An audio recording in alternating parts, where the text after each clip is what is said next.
linisin ng Panginoon ang lahat ng marurumi sa ating buhay. Ngayon, pag ayaw natin, wala tayong kaugnayan sa Kanya. Ayaw natin magkaroon ng relasyon sa Kanya. Amen ba? Hindi natin siya po pwedeng tawagin ng Panginoon. Bakit? Kasi yung word na Panginoon, Lord, ibig sabihin, lahat ng bagay sa buhay mo, pinapasakot mo sa Kanya. Pinapailalim mo sa Kanya. Siya magmamayari, hindi mo tayo. Diba?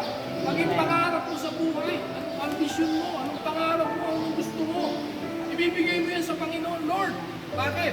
Kasi siya ang pinagmulan ng lahat ng bagay. John chapter 1, ang sabi ron, walang bagay na anuman nalikha kung wala siya. Kung wala ang Panginoon, walang bagay na anuman nalikha. At lahat ng bagay na nalikha, para sa Kanya. Kaya ang buhay mo, para sa Kanya. Hindi mo sa iyo kami, kay Lord ka lang.